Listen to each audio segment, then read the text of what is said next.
Hello and welcome. I'm so glad that you could join us today for a discussion about developing community and economic development ecosystems and what it takes. I'm Brett Theodos. I'm a senior fellow at the Urban Institute where I lead our community economic development hub, and I'm super excited for this dialogue that we're going to have today with some of the leading folks who are thinking about how to grow and develop ecosystems around the country. A couple of housekeeping announcements that we will jump through before we get into the substance. First, this is going to be recorded, and that recording will be put online on the same page as the event page is now. We will be hiding captions. If you want, you can adjust that in your settings for Zoom. We have speaker biographies that are online, so you can get the deep dive on everybody that's participating. All participants will be muted for the duration of the webinar, but we do want to hear from you. So put your questions and comments into the Q&A box and we will integrate them into the discussion.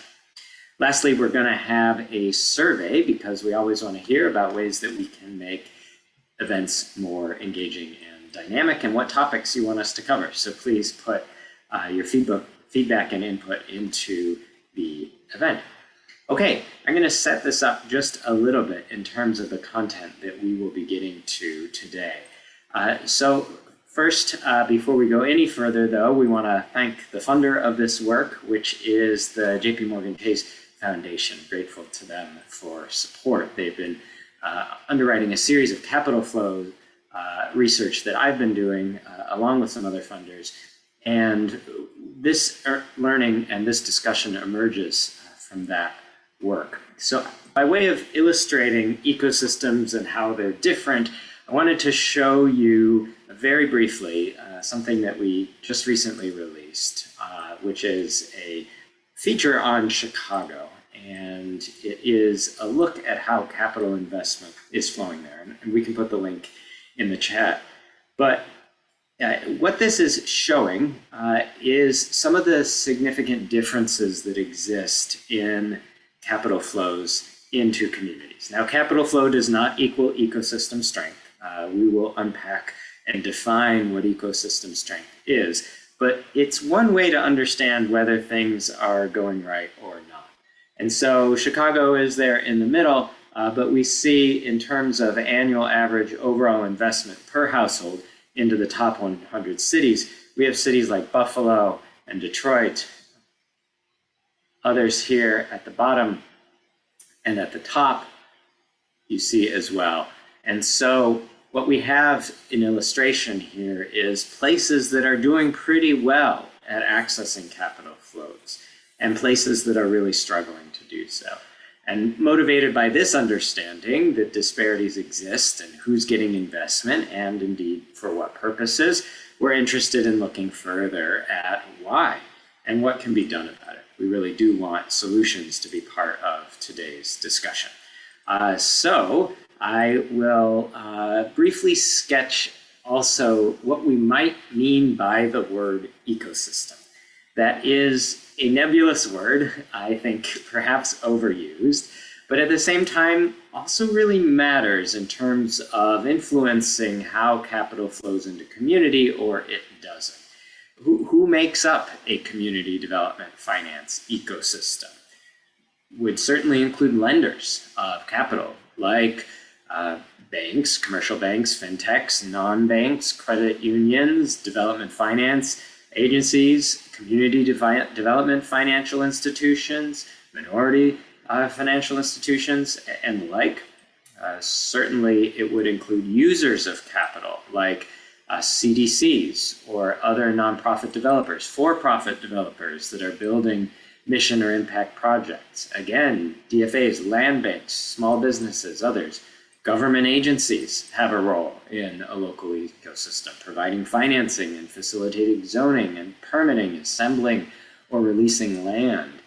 Community organizations and advocacy nonprofits, people who are providing technical assistance or coaching, community groups or associations of local merchants or civic associations or groups. Also corporations, university, hospitals, foundations, philanthropies that could make grants or loans or investments, angels investors, venture capitalists, people with skills in law and accounting and appraisal and tax. I think you're sufficiently getting the sense that there are a lot of different actors involved in making community development finance work, and they are more or less prevalent in some places. So let's welcome our panel to the stage where they can begin to unpack for us all of the answers about how it is that we can understand the differences in community development ecosystems and what we can do to have them grow. So Zoila is Impact Investment Lead at RWJF.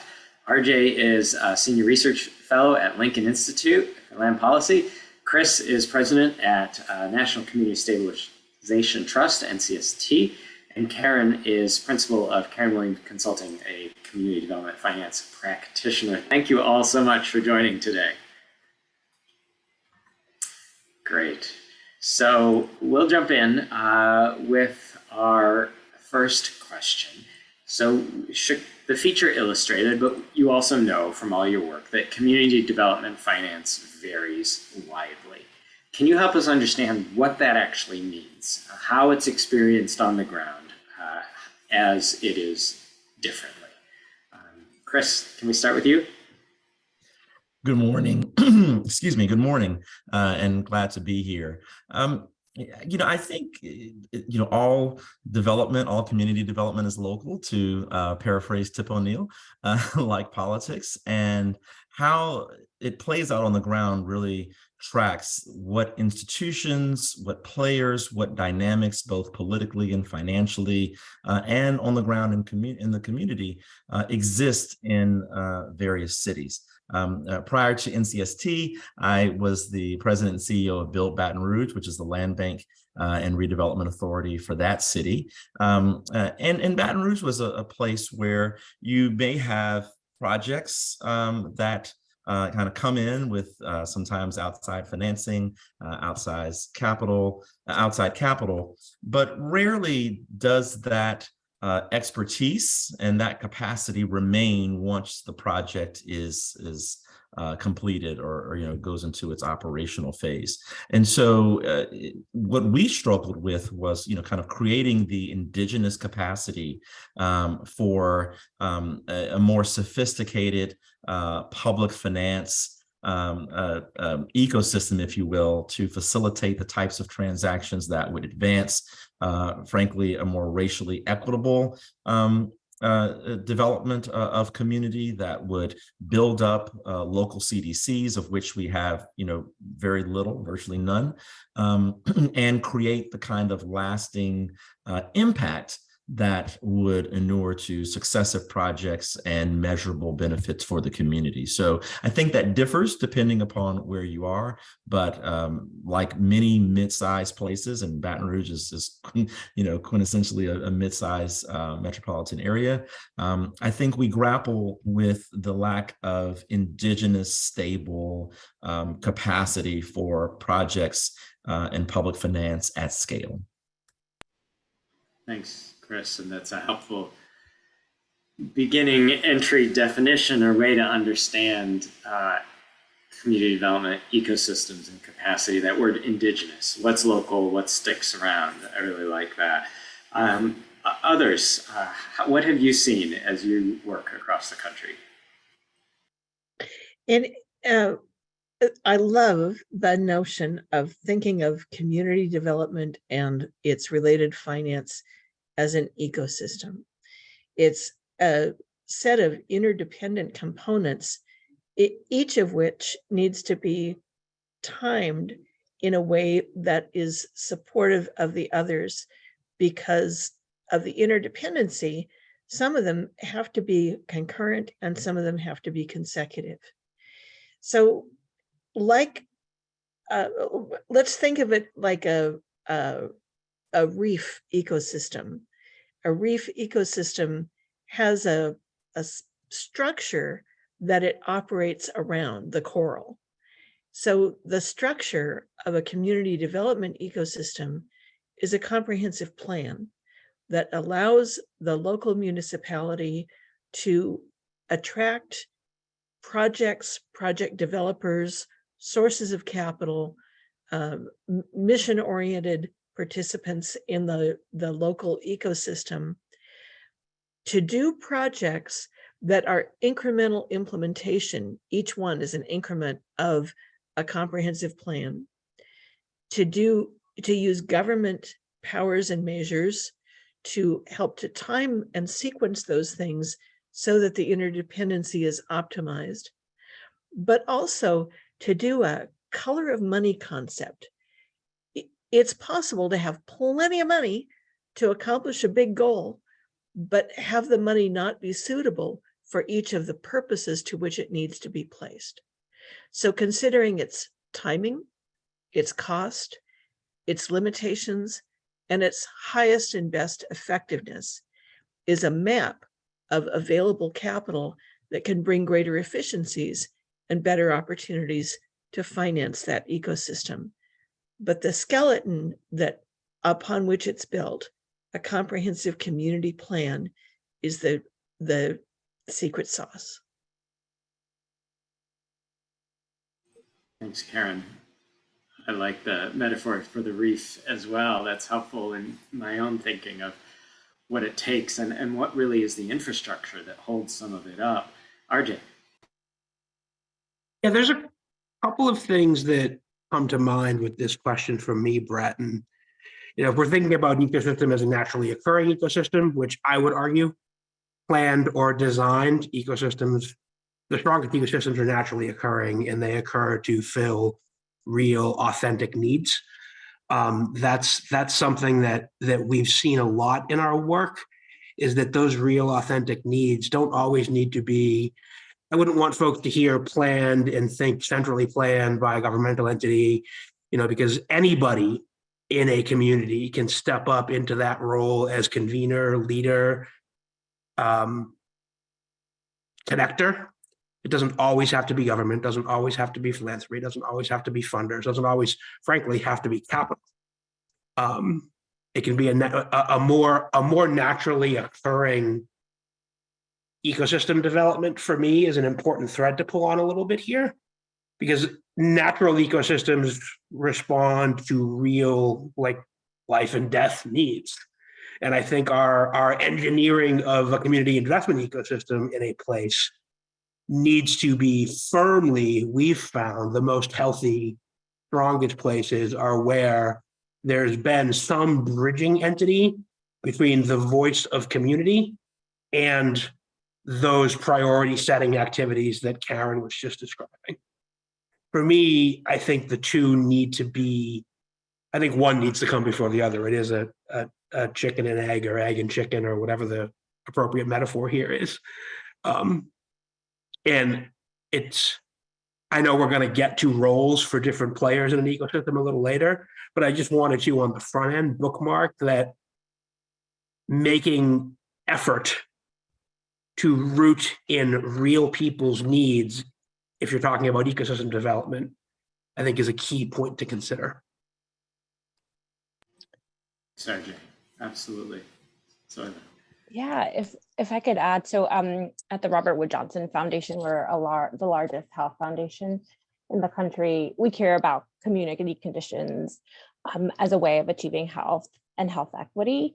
And the most important thing for us as it relates to community development and economic development is this concept of for the community, by the community, which RJ was talking about. My concerns with natural ecosystems is that historically disadvantaged communities, and that includes by race, by ethnicity, but also by geography, if you include rural and tribal nations, often get excluded from these concepts of natural ecosystems. And so I think it's important to respect it and also ensure that equity is embedded in these ecosystems, because historically they have not. And so I think it's something interesting to discuss, whether it's important to use the pieces in a particular place that come together, and it's important to move them towards populations, people, communities that have historically been disinvested. I see. Right. If I can follow, Yeah. 'cause that's Zoila's point is so important. And I think it's always helpful to remind ourselves that many of the problems that we're attempting to solve for in any community, wherever you find it, are likely the result of intentional policies meant to marginalize or segregate or disenfranchise a certain group, and they map themselves onto urban space, right? And so it's not a crisis that we're observing. It's actually the logical result of what we should have expected based on the legacy of intentional decisions and policies and politics and resource maldistributions and what have you.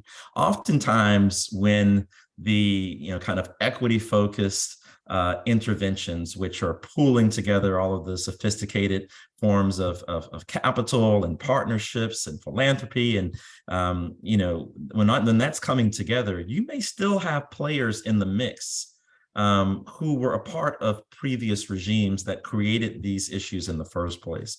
And that politics, that local politics can be difficult to navigate, and the success or lack thereof of projects can turn upon, that kind of local culture, which may not always voice itself, right?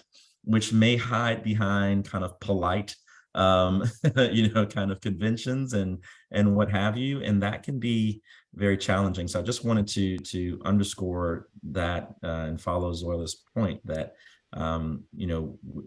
we're stepping into situations that are not accidental. They did not occur in nature, right? They are the result of previous intentional decisions. And so, undoing that has to take that in mind. Thank you. And that's where I want us to go next is into some of the why. Why is it that we see some of the disparities that we do see? And Chris and Zoila and RJ as well, we're lifting up some of the themes about why, and some of those are on a national level, is part of what I took away, or even international level, and some of them manifest themselves very locally. But for every, and we're not picking on any city or putting any city down, but for every scenario like you described in Baton Rouge, Chris, there are other cities we think about the capacity that exists in Cincinnati or Atlanta or Detroit or Chicago, where there really is certainly communities that have been excluded from capital and from investment. But there also is this real functioning system to deploy some measure of benefit and resource there. So what is it? What is different in the places where we think we see some measure of community development, finance, ecosystem strength? And what is it about the places that you think that are really missing that? In Portland, Oregon, we had a heyday of community development under Mayor Vera Katz, who was a brilliant and very strong leader. And her family escaped the Holocaust. She remembered it when she being a child. And inclusiveness was extremely important to her. So that convening all voices that RJ and Zoila were talking about, it starts from a place of not tolerance. I really don't like that word because it assumes putting up with. It's instead respect for and appreciation of the value that diverse perspectives bring into a community development strategy. An example is when Portland did a project called the Interstate Light Rail. The course of the light rail was through a historically African-American community on the main thoroughfare that went through that area, the main commercial district. And the safety people for the light rail wanted to raise it up 5 or 6 feet on a berm that would have effectively been a wall that split the community. we refused to do that. We put our foot down and said, if you do it, we won't fund it, because it would have destroyed the cohesiveness of the community and its economic and community development potential. Instead, the light rail was put at street level, and funding programs were developed for light rail station area development that was a mix of housing for mixed family sizes and mixed income, for commercial spaces, for business offices and jobs.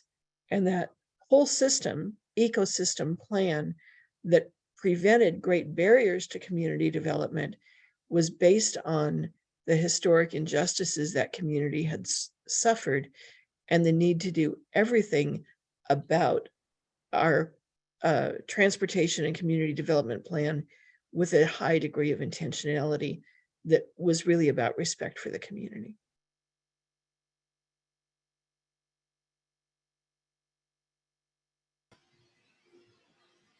I'll jump in. I feel like I'm talking too much. But I think there are a number of things I think that are important, and I think in your intro, Brett, you mentioned some of them. So I highlight this without any sense of priority, but just to kind of underscore one aspect. I think it's important that in a community, and I think the communities that are successful have this, that there is some entity, usually some quasi-governmental, maybe nonprofit entity, that wakes up every day thinking about this with expertise that is well-resourced, well-politicked, if you will, that can carry these things forward. I think it's very hard for communities to develop that kind of capacity on a project by project basis, right? Where outside capital, and we love outside capital, that's fine, kind of swoops in, does a project. They may do a great job. They may engage the community. There may be great planning. There may be great execution, but then they don't live there, right? And they leave, and there's nothing that remains. And so I think it's important that communities have a core of expertise, and that often doesn't exist in city government. Sometimes city governments do this well. I think many times they don't, right?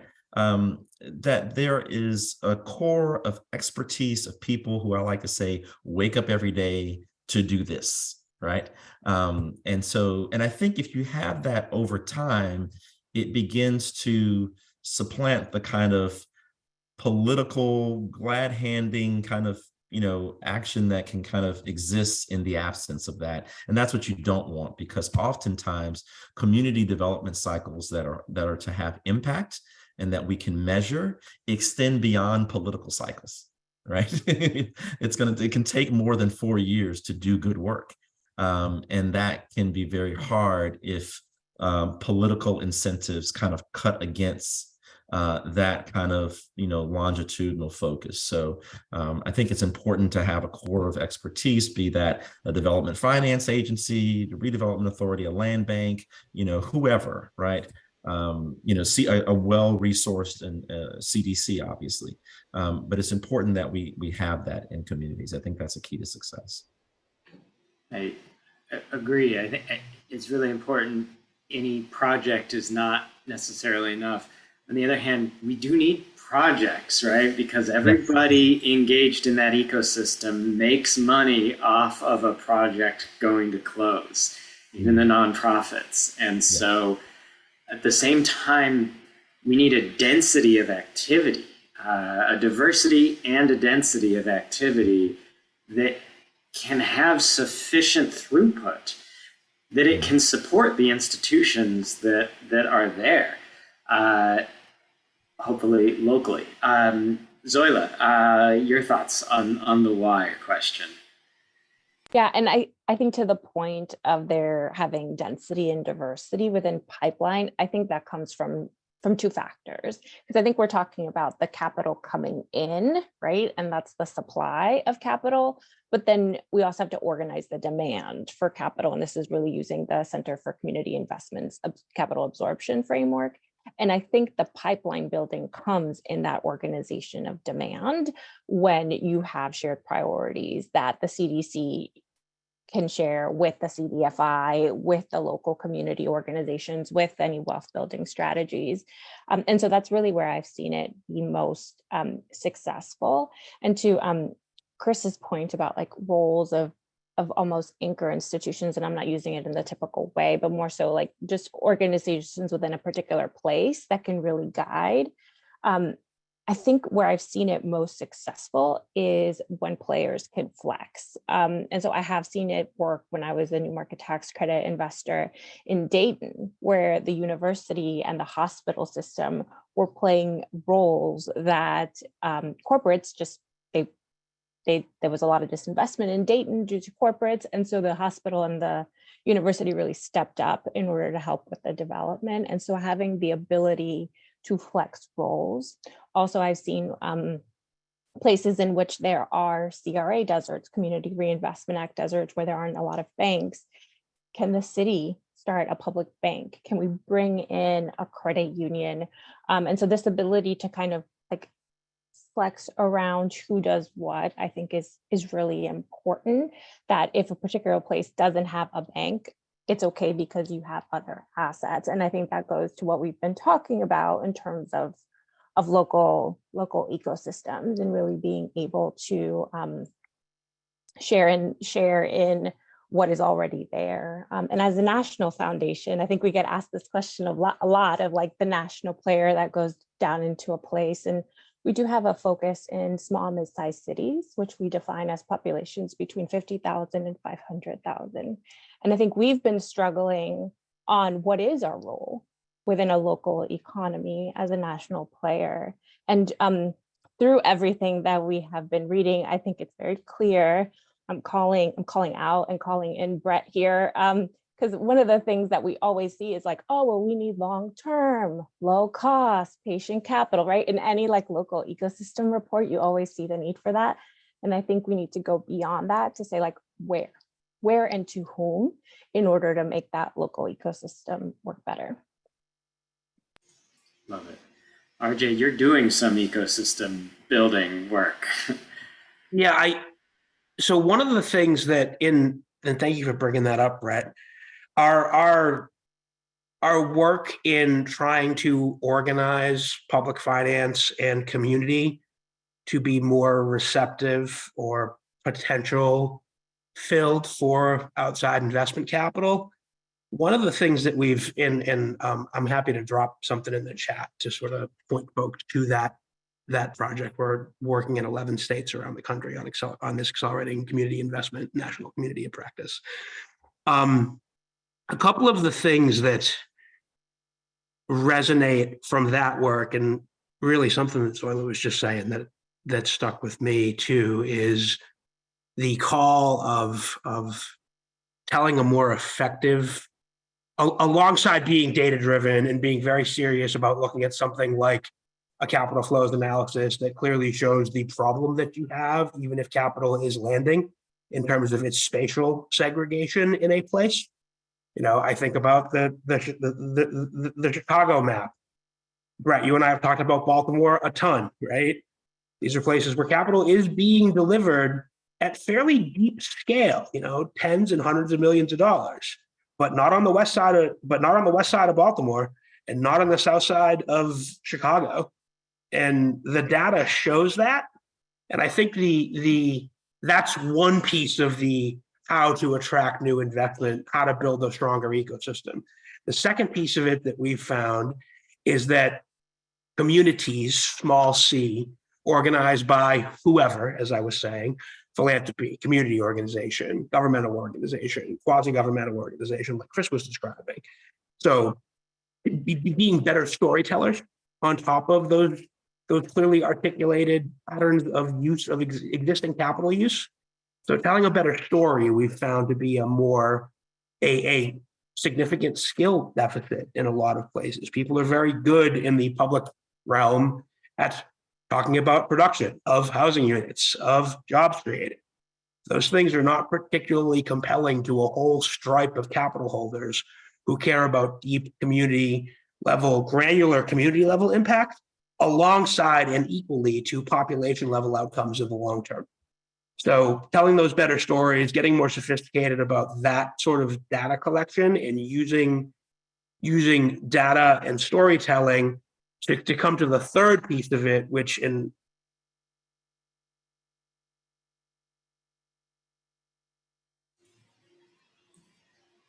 We may have lost RJ's third piece, but we'll get him back. Where I was reminding me of something, Zoila, we did with RWJF support with Reinvestment Fund, where we looked at small and mid-sized cities. And so I'll put that in the chat. But what that drew out was a couple other factors that mattered as well. And one is that even if they didn't need to be on the front line of delivering capital, local government really could do a role of undergirding, de-risking, and helping to attract. And so we were able to lift up some interesting case studies where that's being done across the country. Similarly, if a few smaller markets could band together, if they're proximate enough that they could band together, that seemed important as well. But you know, where we started back at the beginning, there's factors well beyond a community's control, right? There's, you know, where Community Reinvestment Act, markets are a focus. Even things that we don't think about day to day, but matter generation to generation, like automation and a shift away from manufacturing and a shift away from coal and fracking. Like these things actually end up affecting capital and capital deployment and actors locally.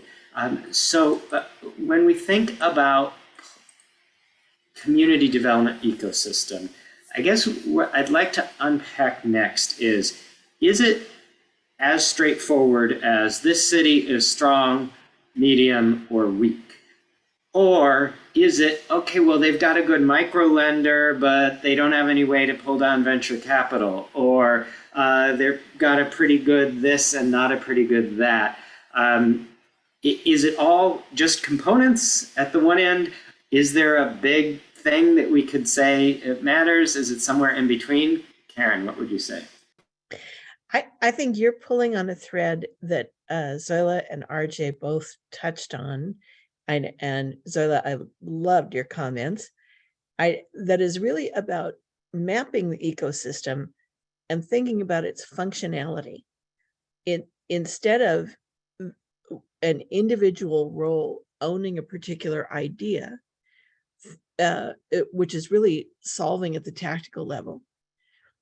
The point you're making, Brad, and I think that Zoila was making too, is to think about the ecosystem in terms of what functions does it need? Does it need commercial lenders? If it does, and we're not in a CRA zone, so we don't have the participation of large banks, then how can we solve that functionality problem with creative means, with bringing in other players who have other roles? Maybe there's some role for some of the national capital players to do something a little different than they might normally do in order to fill a particular functional void. So Brett, the answer to your question is, how do you measure what's a successful ecosystem? If you measure it by the number of affordable housing units produced or jobs produced or some specific target, then you're measuring those tactical outcomes. You're not measuring the functionality and health of the ecosystem itself.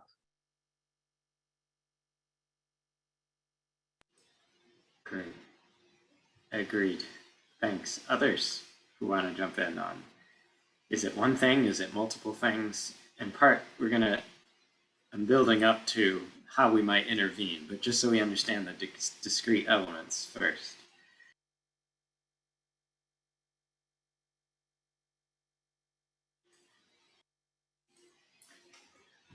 I won't force you through that one if that one's not grabbing you.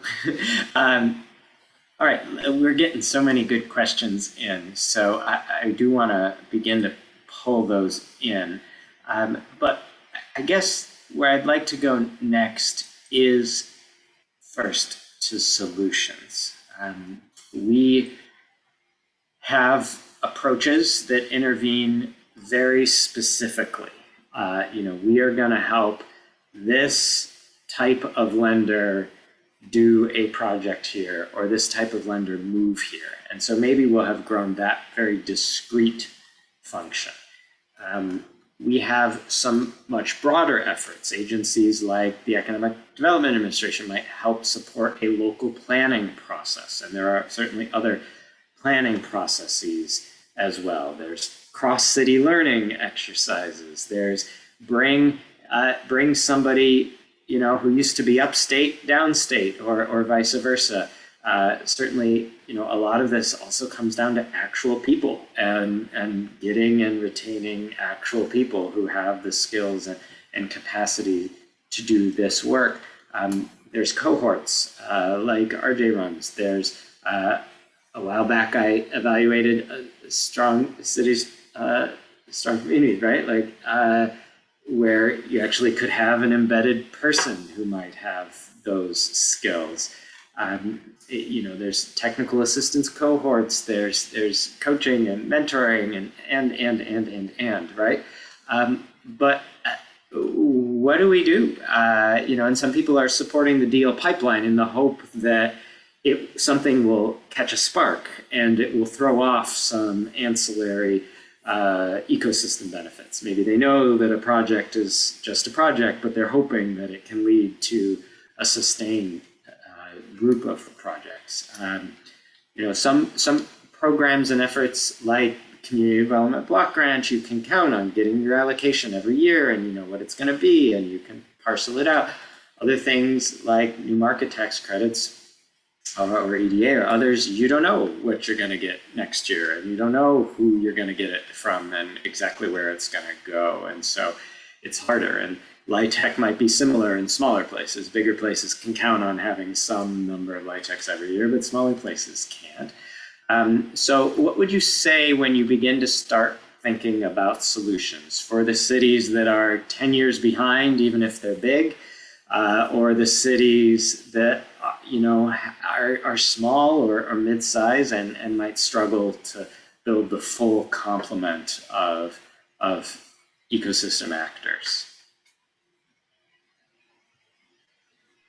Yeah, I would. I think one of the things that we have focused on at NCST for all of our existence is partnering on the ground towards expanding the supply of affordable homes for purchase and increasing home ownership, but supporting practitioner-led efforts on the ground. And so I know it is repeated so often, it may sound cliche, but I think the capacity building is important on the ground. At the end of the day, what I've observed is that we need to bring along people in the neighborhoods on the ground who are on the front lines of the impact, not just to get their input in a charrette or to have them involved in a planning process or some sort of community activity, but to professionalize their skills, so that they have careers just like we all have careers in doing this, and that they can benefit beyond being a volunteer, that they can work in well-resourced CDCs, and they can develop their own expertise and understanding and match that with the community knowledge, with the identification from the history of being in the neighborhood or being in the community.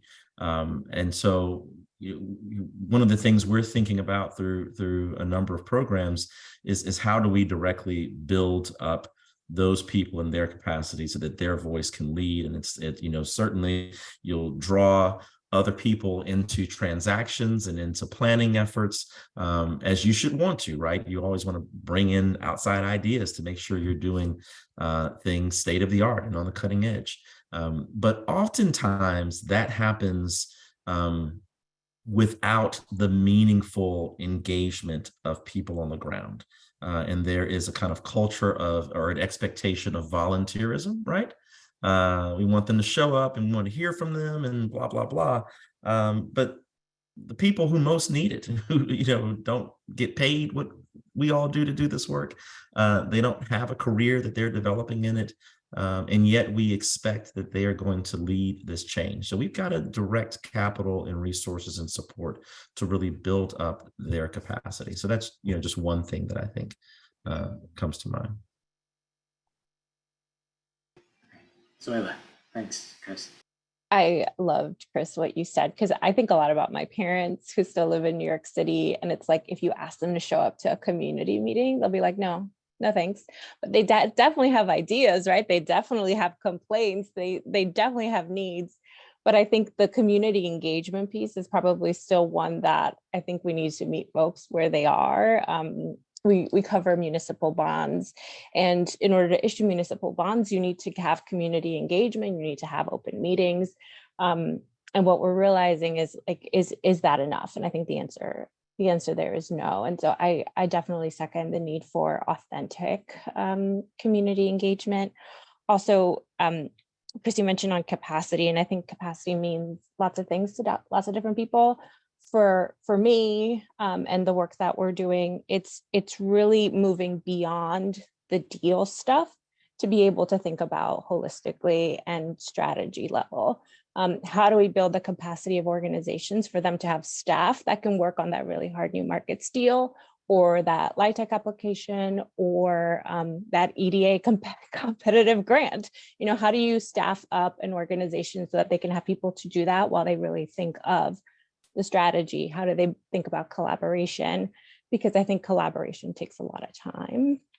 And the solution that I have also seen is it works when all boats are rowing in the same direction. And that includes the HFA, the DFA, the local CDFI, city government and the mayor's office, the state, and the role of state that plays in the local economy. I think that's one thing that I have seen, and it's also really hard to do. So as we're talking about solutions, I just want to name that it's really hard. And we are still kind of struggling on what is the thing in a specific place, because what works in New York doesn't work in Dayton and doesn't work in Seattle. And so it's like, how do you move across the state and you really work with the resources that people have and the resources that they need? I think that's totally spot on, Zoila. And the thing can't be one thing nationally. It can't be one thing regionally.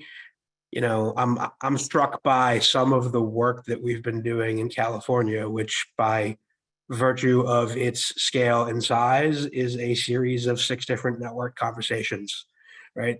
There are very, very few, don't tell anybody on the call who's working in Sacramento at the statewide level in the state of California, but in a place that big, there are very few statewide solutions. It's a series of network solutions. And I think it might be helpful to think about, again, back to the ecosystem framing. It's a series of network solutions that are more intentionally designed and oriented towards a new set of outcomes, right? Putting aside the initial design flaws of the current system, of which there are many, and I think we would all agree have led us to a series of less than ideal outcomes, to redesign a new set of network solutions that are really place and population need specific, strikes me as the most promising path forward for places. So I just wanted to say that before it popped out of my head. So what I'm hearing is that a complex systems problem, like an ecosystem, needs a whole systems design solution, not a tactical level solution. And I think that's a role that commentators, that expert observers can help to facilitate by describing in general what the components of the ecosystem are, and then highlighting community, local, and cultural differences. The components of the ecosystem are going to be the same in New York City or the Navajo Nation, but the cultural differences mean the way to address those components and the opportunities for input from various stakeholders and community members are going to take very different forms. So thinking of it as a systems design with adaptive strategies and tactics is probably the most productive way to address it. I hear you, and I think I agree, Karen. I think part of my struggle is, are places that we think of now as high capacity, did they get there because of superior planning? Or what? They had a really wealthy industrialist who endowed a really big foundation, or they've got a positive state regulatory environment, or there was some university agglomeration economies and it spun off. What do you think in terms of, and I guess partially as I'm keep continuing down the solutions line of thinking, is, are the tools we have big enough to accomplish true ecosystem development and growth and maturation so that it can be that self-starting indigenous growth mechanism, or not? And if not, do we need more money for planning? Do we need more money just for operating support for nonprofits? Do we just need LIHTC and new markets and EDA to be 10 times bigger, and then they'll throw off enough deal by deal profits that we won't have to worry about it? What is the right answer here? I don't know if I don't have the right answer for that. what I would just other than to say not the last one, that would be my only jump in answer. Strictly more project finance tools by themselves do not solve for the problem that we're talking about. Go ahead, Chris. Sorry. I just think another point of diversity and that adds complexity to this is the spatial dynamics of the cities or the localities or the communities themselves. And obviously what we, and I see this a lot in the gentrification discourse, right? Which is woefully large urban focused, where we have new entrants, very dynamic economies, a lack of supply of housing, driving up housing costs, and you have that issue. In mid-sized markets, often what you have is a kind of tale of two cities or two tales of one city, and there aren't the dynamics that are pushing people into, the marginalized section. So it kind of exists, untouched without any, demand driving, development in those areas. And that's a very different problem to solve than addressing the displacement kind of centric issues in large urban areas. And so how do you deal with development deserts, right? And so just being sensitive to that, and I think the tools that you may need to utilize and to address those different scenarios is also something that changes across these different dynamics. So I just, the kind of trained architect wants us to be, just keep a three-dimensional focus on landscapes and development dynamics, and understanding that those, histories in cities also shape what types of projects and what types of approaches will be successful or not. And I completely agree, Chris. Great points. And RJ, I agree with you too. Just throwing more money at it, if you don't mind a little country girl aphorism, if it doesn't work at the trot, it's going to be a disaster at the gallop. And it just throwing more money at it means that those who are the most opportunistic or the most able to take advantage of opportunity will have the ability to use that money for the facet of the dragon's eye that they look through, which is their own discipline, their own ideal project or ideal activity, when in fact a more holistic view might see a balance of projects and activities that would advance in concurrent steps that would be more productive for the community as a whole. So well said. And I hadn't heard that one before, not being a country girl, but I love it and I think I'm going to borrow it.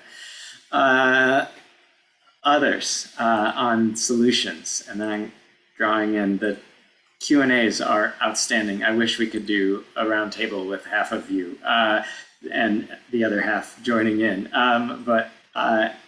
So keep adding to that Q&A. But anything else you guys want to add on solutions? I think just, oh, sorry, Karen. Just adding to some of the questions in the chat are like, can you give me an example? Can you give me an example? And I think what's really interesting is that the examples of this being done well are kind of like the exception rather than the rule. And I think that's just something to keep in mind, because there are examples, but there's like that one hospital system in New Jersey who was on a LIHTC capital stack. But I think the question really should be, how do we get more folks to the table in order to play those roles? I think as someone mentioned the University of Chicago in the chat, right? Like they are a huge asset owner. How do we bring them to the table in order to be able to invest more on the south side of Chicago? And so I think that's also a question that we keep asking ourselves of what is our role in order to get those players to the table. Another interesting solution. I had two sort of reactions to that solution question, Brett. One, to kind of harkens back a bit to Chris's point, expecting volunteerism from community in a context of professionals, development consultants, PDC, deal people, public finance professionals, researchers like Brett and I, foundation staff like Zoila and her colleagues all around the country, consultants like Karen.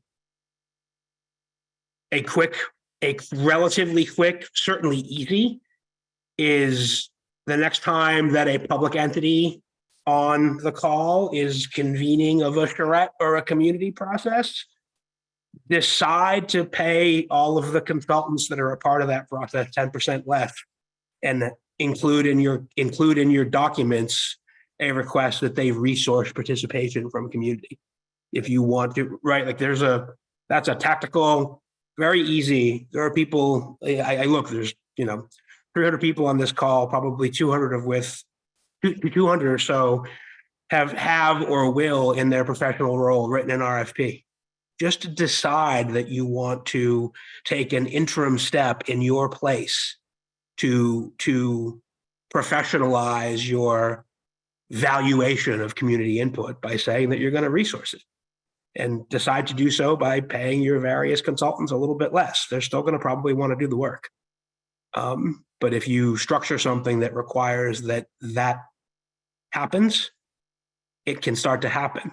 And then it can start to happen at scale. People can point to more, not just the one-off example, but a 2 or 3 or 5-off example that starts to become a system change tool around the country. Secondarily, I think that there is something to this notion of activating asset holders that are in places and have outsized convening power. Chicago got brought up, in the chat. I saw, the Michigan Endowment is going to start making significant cash deposits in MDIs and community banks in Flint, Dearborn, and Detroit. God bless them. They should talk to every other university and the Council of Big Public University Presidents and say, do the same thing.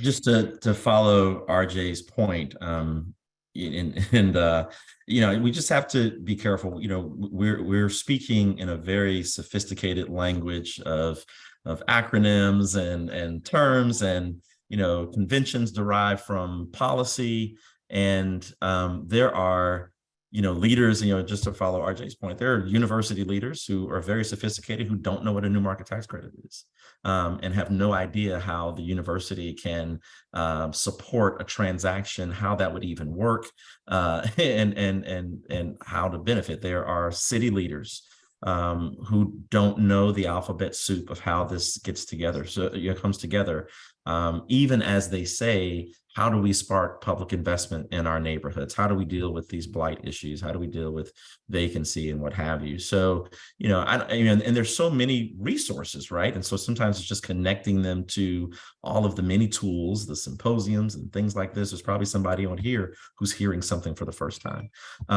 But, I think we always have to just be mindful that I don't think we've reached critical mass of just knowledge and understanding of how these projects come together. Development is hard for, I would say this leading, Build Baton Rouge. I said, look, I'm working at the intersection of real estate development, public finance, law and public policy, community organizing and social justice, and urban planning.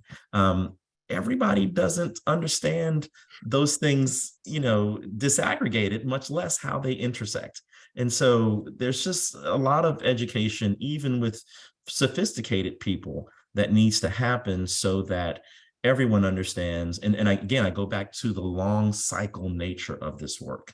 This is long cycle work. It extends beyond political cycles, and it oftentimes is coming up against very, very urgent needs in communities who have been denied, who have been sidelined, and don't understand why it takes 2 years to put together a new markets deal, right? And so Right.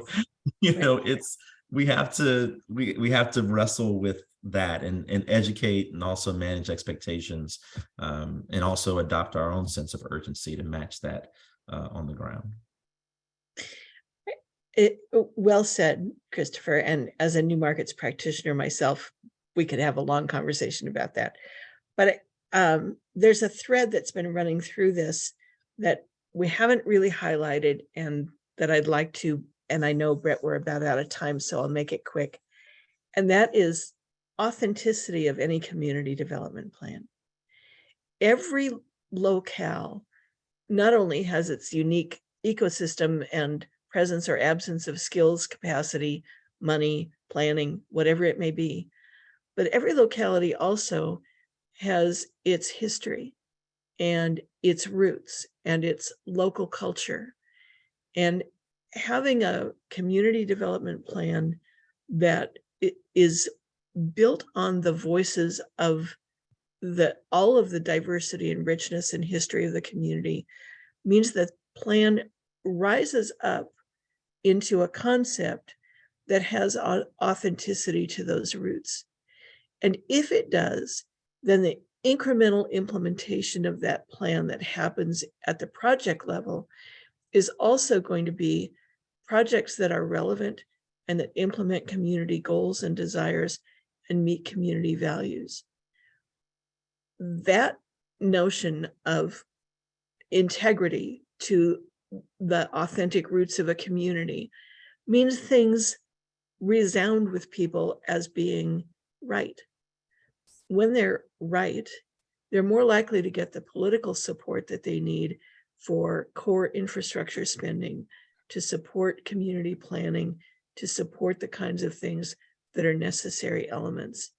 That all politics is local, that I think Chris started the conversation with, is also a deep root of effective community development. And the political solution comes out of an inclusive plan that represents authentically a continuum of the community culture. I love this discussion, and I wish we had more time to draw in everybody's thoughts and that we could do it in person and really dig in. Thank you so much for joining. And it strikes me in some ways that now is a really good test of the question of what more resources does in terms of capacity building, between the high net worth individual commitments, the corporate commitments around race, especially the multiple rounds of big federal stimulus from CARES, ARPA, Inflation Reduction, bipartisan infrastructure. Like, we really have some very large and historic investments into the sector that we'll be looking at and seeing how and where a difference that makes. And for one, I'm really engaged in trying to think about and interested in working more. I try to think about how do we measure capacity, true capacity and strength, And then how do we use that as a tool by way of diagnosing and helping to bolster it? So Zoila, Chris, Karen, RJ, thank you so much for joining. Really appreciate the thoughts and reflections. Thanks everybody else for participating as well. Thank you. Well.